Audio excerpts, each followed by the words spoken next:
pessoal, meu nome é Wesley, professor de matemática da Rede Estadual de Goiás, e a aula de hoje é direcionada para os 9º anos do turno vespertino do Colégio Estadual Divino Olímpia Miranda. Tá? Então vamos lá. Dando sequência no que eu tinha, no vídeo que eu tinha gravado para vocês da aula anterior, hoje nós vamos ver uma parte 2 de funções com alguns exercícios. Tá? Eu vou ensinar como é que se faz, passa a resolução deles direitinho, e quero que vocês tomem nota. Tá? Alguns detalhes que vão aparecendo, a gente vai acrescentando esses detalhes. Aí eu quero que vocês façam essas anotações porque elas são extremamente importantes, tá? E vão ajudar vocês a compreender melhor o conteúdo, né? Então eu vim encaminhado para vocês essa atividade aqui, já tem alguns dias, e hoje vai ser a explicação dela. Então vamos lá. Então, como eu havia dito na aula anterior, tá? Caso você não tenha assistido a aula anterior, é interessante eu falar para não ficar muito perdido. O que acontece? Nas funções, elas vão resultar em gráficos, tá? E esses gráficos eles são colocados no plano cartesiano. O plano cartesiano ele é do tipo x, y, ou f de x, né? Eu não sei se vocês viram isso aqui nas séries anteriores, mas se não viu também não tem problema, que a gente vai dar um jeito de trabalhar isso daqui e fazer com que vocês compreendam esse conceito. Então, eu tenho aqui uma reta, né, que vai ser desenhada no meu gráfico da função. Tenho aqui o plano cartesiano com os dois eixos. Tenho aqui esse menos b sobre a. Não sei se vocês lembram, mas eu comentei com vocês na aula anterior assim, ó, a função ela é do tipo y igual a x mais b. Aí eu quero saber onde é que está o zero. Quando eu falo onde é que está o zero da função, é colocar o zero mesmo no lugar do y. Então vai ficar ax mais b igual a zero. Deixando x sozinho, igual a equação do primeiro grau, b positivo, ele passa aqui para esse outro lado negativo, né? Ele vai trabalhar como menos b, e o a, que está multiplicando o x, ele passa para cá, dividindo. Então, eu tenho esse valor aqui representando o meu a. O que significa isso daqui? Isso é informação importantíssima. Graficamente, é o local onde a minha reta vai cortar o eixo x, tá? Igual ele colocou aqui, ó. Isso sempre toda a vida? Sempre em toda a vida, enquanto nosso objeto de estudo se referia às funções do primeiro grau. Tá? Se mudar para a função do segundo grau, as estratégias são outras, mas no momento que vai servir para a gente é esse conceito aqui, tá? De usar menos b sobre a. Principalmente quando a gente começa a construir gráfico, certo? E essa inclinação da reta, que é esse ângulo alfa aqui, ele pode ser chamado de tangente de alfa, tá? Sem prejuízo nenhum. Tá? Isso não atrapalha o nosso entendimento, não vai bagunçar o que a gente está aprendendo, sem hipótese nenhuma. Isso aqui é bem tranquilo. E aqui embaixo, ele coloca para a gente uma observação, né, que é a seguinte, que essa inclinação da reta, em resumo, né, ela se mantém constante em qualquer ponto que eu pegar. Se eu pegar essa inclinação aqui, vai ser constante, vamos supor, inclinação de 30 graus. Ela vai continuar tendo 30 graus em qualquer ponto que eu pegar. Por isso que vai ser uma reta. E outra coisa interessante que ele traz para a gente é uma maneira de encontrar esse coeficiente angular. O que acontece? Essa maneira ela é só uma ideia pequenininha diante de uma diversidade de coisas que pode ser resolvido com essa ideia que aparece aqui, tá? Aí eu quero já aproveitar o gancho e falar para vocês o seguinte, matematicamente, toda vez que vocês virem esse símbolo, triângulo, né, que a gente chama de delta, acompanhado de uma letra, como apareceu aqui delta y e delta x, eu quero que vocês saibam que é uma variação de alguma coisa, tá? Essa variação, ela tem um ponto inicial e tem um ponto final, tá? Então, eu não vou aprofundar nessa fórmula, até porque ela não é o nosso objeto de estudo nesse momento, tá? Mas o que ela traz aqui para a gente? Ela traz aqui para a gente que vamos transferir esse desenho para cá de um modo que seja favorável para a gente, né? Você tem aqui uma reta, aí eu tenho aqui meu ponto A. esse ponto A, e eu tenho aqui um ponto B. Eu vou pegar para essa reta aqui, mas a gente pode imaginar isso aqui para qualquer reta. Então, esse meu ponto A, ele tem uma coordenada x de A e y de A.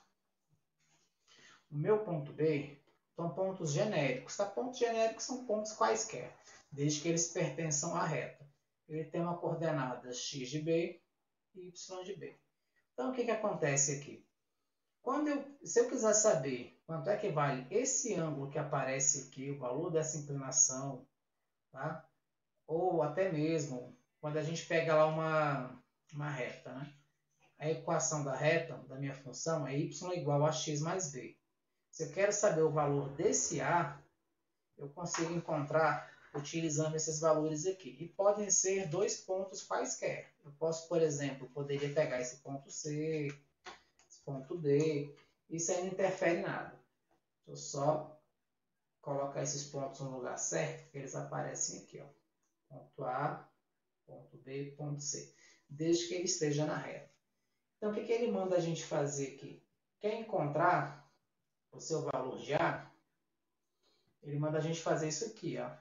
O A, que é o meu coeficiente angular, ele vai ser igual a y do ponto A menos y do ponto B, aqui, ó, tá? Depois que você identificar os pontos, dividido por x do ponto A menos x do ponto B. Então, ele vai ser a razão entre o y do ponto A e o y do ponto B, que é a variação, né?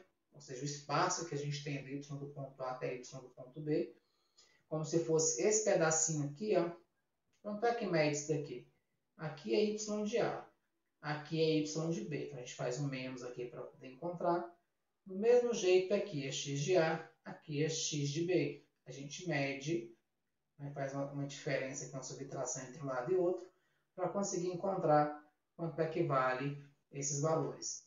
E depois eu faço a divisão. E essa divisão me dá esse A, que é esse mesmo valor que aparece aqui. É uma coisa assim um pouco solta, uma ideia muito grande e perdida, mas quando a gente começar a estudar a construção de gráficos e aprender a olhar para o gráfico, tá? Você vai ter lá o gráfico pronto, o gráfico é esse. Quem é a equação, quem é a função, quem é a equação geral da reta que me deu esse gráfico? Não é? Aí o que a gente vai fazer? Usa essa estratégia aqui para encontrar quem é o valor de A, para depois chegar no valor de B, certo? Caso vocês não tenham entendido, lá tem outros vídeos bons no YouTube que explicam sobre esse conteúdo. Vocês podem voltar, rever esse vídeo quantas vezes for necessário. Dando sequência aqui, eu passei uma atividade, ela é extremamente simples, é tanto que alguns, assim, antes mesmo de explicar, começaram a resolvê-la, né? E ficaram na dúvida, mas professor, é só isso? Realmente é só isso, só isso. Olha só.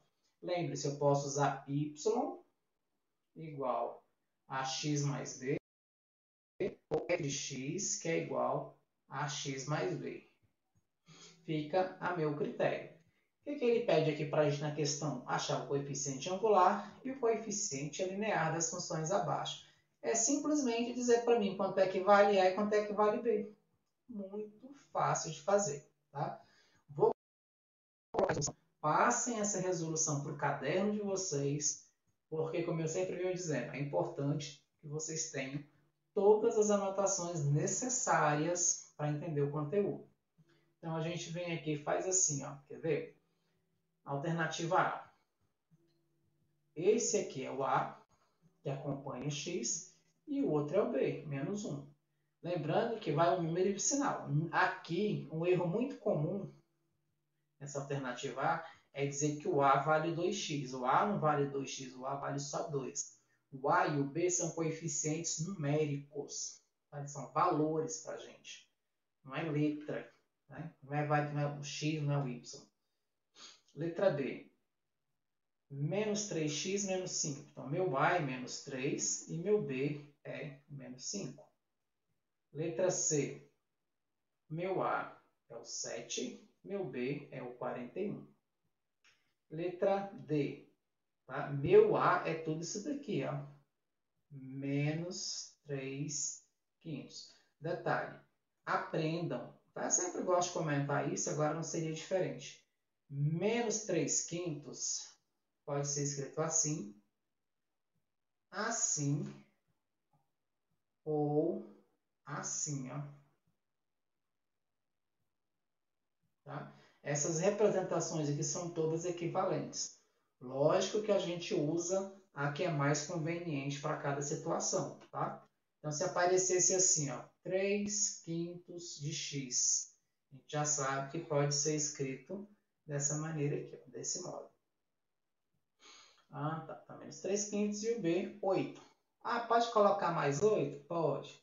Mas, como é positivo, já subentende que ele vai ficar sem sinal.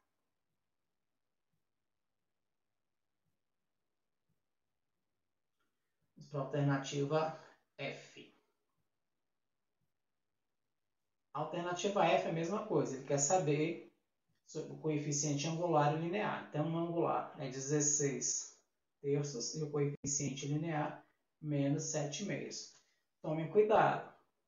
Isso aqui poderia, se aparecesse uma questão assim, 7 menos 5x.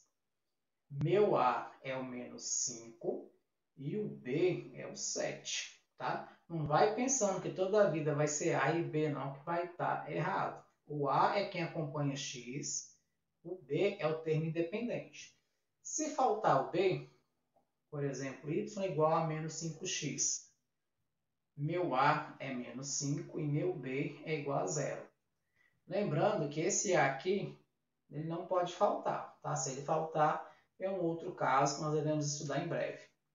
A questão número 2, ele pede para a gente olhar para o coeficiente angular e dizer se o gráfico é crescente ou decrescente. Só olhar, nós não vamos construir gráfico. O que eu quero que vocês consigam fazer? Se cair uma questão assim, ó, observe o gráfico, aí tem lá o gráfico. Aí o coeficiente angular é positivo, negativo, nulo, não existe. Eu quero que vocês consigam só identificar o gráfico só de olhar. Bater o olho no gráfico e saber o que está acontecendo. É o que pede nessa questão. Olha só. Duas situação 1. O gráfico é crescente. Tá? Reta crescente é nesse sentido aqui. Não importa onde ela passa. Tá? O que acontece? O A é maior que zero. O que significa dizer o A maior que zero? O A, que é o coeficiente angular, é positivo. Quando eu tenho um gráfico decrescente, que é o x, y, ou f de x, vamos colocar f de x, o gráfico ele vem no sentido contrário. Ó. Aí meu coeficiente angular ele é menor que zero, ou seja, A é negativo. O que acontece? Eu quero que vocês se acostumem a olhar para isso e pensar nisso, olhar para isso e pensar nisso. Tá? Porque nas provas oficiais não vem essa dica aqui. Ó. Isso aqui não vem. Isso aqui a gente que coloca para ver se vocês conseguem compreender a questão do crescimento quando A é maior que zero ou decrescimento quando o A é negativo, quando o A é menor do que zero. Então, essa questão 2 é só isso, dizer se o gráfico é crescente ou decrescente. E quem passa essa informação para a gente é só o coeficiente angular. O coeficiente linear ele não vai optar em nada.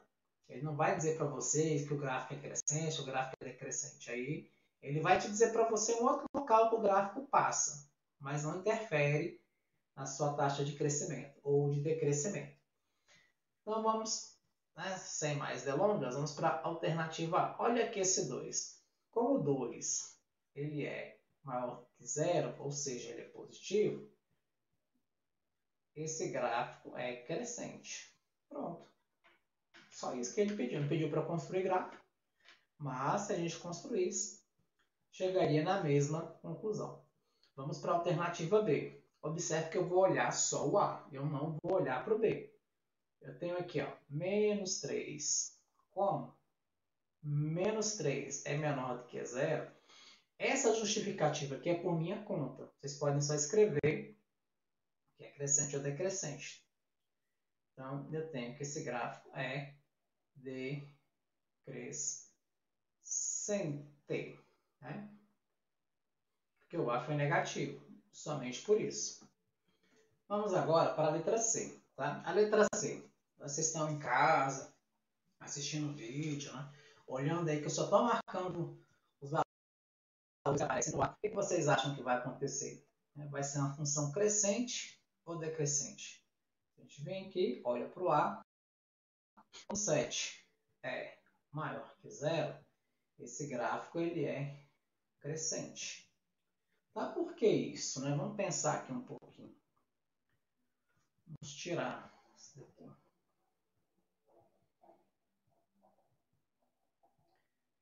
Vamos supor que um dia vocês vão fazer uma prova externa. Então até mesmo a prova do IDEB, aparece assim, ó, f de x igual a 7x mais 41. Aí a alternativa pergunta para vocês qual é o gráfico. A alternativa A, ele dá uma reta assim. A alternativa B, ele dá uma reta assim. Lógico, né? Um gráfico bem feito, né? Aqui eu estou fazendo só para a gente ter uma noção de onde, sei lá, de algum lugar que a gente poderia aplicar isso daqui.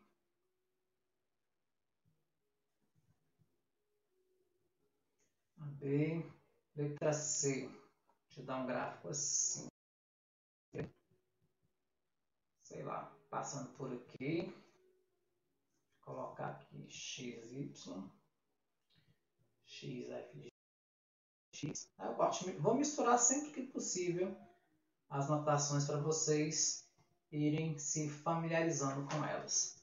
E a alternativa D, que a prova de vocês geralmente tem 4 questões. Sei lá, parece alguma coisa assim. Pronto. Aí o que a gente vai fazer? Nós vamos tentar, né, excluir as alternativas. Mas como é que a gente vai fazer para excluir as alternativas? Né? Primeiro, esse aqui que foi dado para a gente é uma função do primeiro grau. Então eu já sei que obrigatoriamente a função do primeiro grau é uma reta. A alternativa D é nenhuma. Então, se a gente olhar o gráfico mais diferente que tem, né? Letra C, a gente consegue eliminar a letra C? Consegue. Em momento nenhum eu passei a algum gráfico parecido com esse daqui. Tá? Que seria o gráfico da função constante, né? Que ela está aqui cortando o eixo Y. Pode ser na parte de cima, pode ser na parte de baixo. Tanto poderia até fazer uma letra E, né? Uma letra E. Ela cortando aqui por baixo, só para fazer mesmo. Aqui, X aqui é Y. Pronto, tá aí. Aí, fica em dúvida a letra E e a letra B. Quem vai desempatar é esse 7 aqui, ó. Como ele é positivo, meu gráfico ele vai ser uma função crescente. O meu gráfico ele vai ser uma função crescente. Tá? Isso significa o que para a gente? Que a gente consegue saber o comportamento do gráfico sem necessariamente precisar construí-lo. Portanto, a alternativa correta é a letra B. Tá? Se o 7 fosse negativo, a alternativa correta seria a letra A. É só para isso que serve e que nós vamos utilizar a coeficiente angular.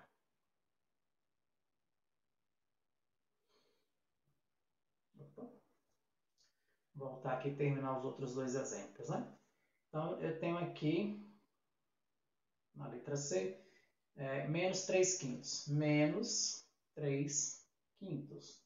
Como menos 3 quintos é menor do que zero, esse gráfico é decrescente.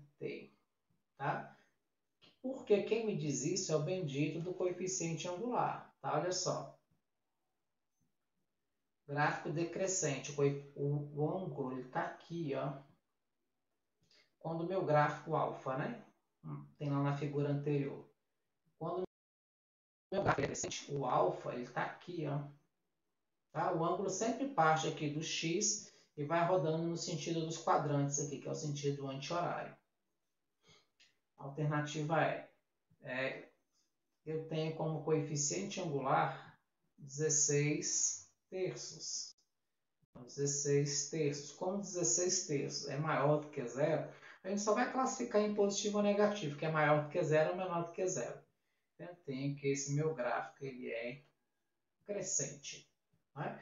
Então, olha só. Com isso acaba essa primeira etapa de atividades. Aí eu já vou deixar aqui para vocês um gancho, tá? Porque tem mais atividades aí. Eu vou deixar um gancho para ver se vocês conseguem resolver as próximas atividades. Alguns já conseguiram, já me mandaram alguma coisa para olhar.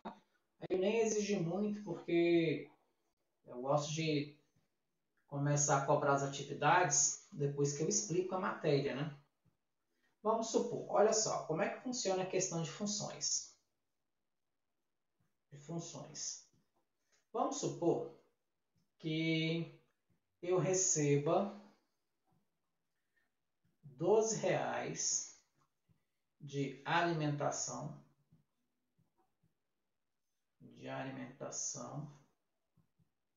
Isso é para ajudar vocês a responderem as próximas questões. Tá? Acho que é da 4 até a 6 ou até 8, não me recordo. Por alimentação por dia.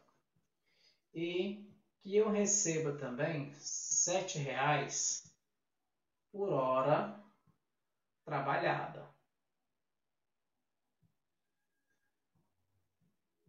Certo? Ou seja, eu vou trabalhar, eu pego lá R$ 12 de alimentação, que eu posso usar ele para comer ou não, e para cada hora que eu permaneço no meu trabalho, eu recebo R$ 7. Então, o que acontece? A quantidade que eu vou receber, tá, que vai me pagar, depende da minha hora trabalhada. Quanto mais horas eu ficar, mais eu recebo. E aí nós vamos fazer umas continhas aqui para conseguir chegar na lei de formação ou na função do primeiro grau que vai me dar o meu pagamento. Então, olha só. Se eu for lá e trabalhar 1 hora, eu vou ganhar meus R$ 12, né, da alimentação, da minha comida, mais R$ 7 de 1 hora. Eu vou ganhar R$ 19. Pego meus R$ 19 e vou embora. É o combinado? Mas vamos supor que eu resolvo ficar 2 horas. Né? Quanto vocês acham que eu vou ter que receber? A maioria diria aí que é R$ 38. Ah, vai ganhar R$ 38. Claro que não é R$ 38. R$ 12 da minha alimentação é por dia, não é por hora. A minha hora, que seria multiplicada por 2, olha aqui, ó. R$ 12 da alimentação mais 2 horas, e cada hora R$ 7. Então eu tenho 12 mais 14. E isso dá para mim R$ 26. Olha, então quer dizer que se eu trabalhar 2 horas, eu ganharia R$ 26. Mas vamos supor que minha meta seja 3 horas. Então o que, que vai acontecer? Vou trabalhar 3 horas. Depois de 3 horas eu vou embora. Recebo meus R$ 12, que é o fixo, mais 3 vezes 7. Observe que o valor da hora é sempre o mesmo. O que muda é a quantidade de horas trabalhadas. Então, eu tenho aqui R$ 12 mais 3 vezes 7, 21. Primeiro a gente multiplica e depois a gente soma. Tá? Tem essa relação de ordem nos nossos processos algébricos aqui. 12 mais 21 dá igual a R$ 33. Então, se eu trabalhar 3 horas, eu recebo R$ 33. Tá? Porque o combinado é combinado. Trabalhei, recebi e vou embora. Aí o que acontece? Vamos supor que eu fique, sei lá, 5 horas. Então, continuo da mesma maneira. Recebo R$ 12 mais 5 vezes 7. Então, eu recebo 12 mais 5 vezes 7, 35. 12 mais 35, R$ 47. Vamos supor que eu fique N horas. Quanto que eu vou receber por N horas? Não vou colocar N não. colocar uma coisa mais familiar para a gente. Vamos supor que eu fique X horas. Quanto que eu vou receber? Os mesmos R$ 12 mais 7 vezes X. Pode ser X vezes 7, 7 vezes X. Vamos colocar 7 vezes X. Isso vai me dar o valor que eu vou receber. Observa aqui que o 7 foi fixo. Quanto mais horas eu trabalho, mais esse valor meu aqui ele vai aumentando. E aqui, embora não pareça, eu tenho uma função do tipo y igual a 12 mais 7x, que é a função que me diz quanto que eu tenho que receber. Ou ela pode ficar escrita assim, y igual a 7x mais 12. Tá? Lembrando que esse aqui é o coeficiente angular e aqui também. Não é porque eu troquei de posição que ele vai deixar de ser angular, não. Tá? Esse aqui é o linear e esse aqui é o linear. Tá? Então, a função que vai me dizer quanto que eu tenho que receber, a gente consegue encontrar dessa maneira. Esse é apenas um dos casos que a gente tem para trabalhar com função. Existem outras representações, por exemplo, o consumo que a gente paga na conta de água, na conta de luz. Vamos pegar aqui a conta de luz. Como é que é composto? Caso vocês nunca tenham olhado a conta de luz, aproveite depois dessa aula, vai lá, pega a conta de luz e dá uma olhadinha. A gente tem lá o custo da iluminação pública, né? Pelo menos aqui em casa, se não me engano, é R$ 26. Então, todo mês é garantido que vem esse custo fixo de R$ 26. Mais quase 88 centavos por quilowatt. Né? Multiplica o meu consumo por 0,88, 89, que eu não me lembro. Mais o consumo da bandeira, que pode ser vermelha, amarela ou verde. Depende aí da época do ano, das condições de chuva. E esses valores, eles compõem para a gente a conta a ser paga. Ou seja, o Y, meu valor a pagar, depende do meu consumo mais as taxas fixas que incidem sobre esse valor. Então, nós vamos encerrar a nossa aula por aqui. Para você que assistiu até agora, né? Aí fica aí meu agradecimento. Deixe seu like aí no final do vídeo. No final do vídeo. Deixe seu like aí. E aproveite para se inscrever no canal. E assim você vai ser notificado quando eu colocar um vídeo novo. Tá ok? E pode assistir todos os vídeos que tem aí. Tá? Tanto de matemática, quanto de outras coisas que eu agrego aí ao meu canal. Tá bom? Então, tchau para vocês e até a próxima aula.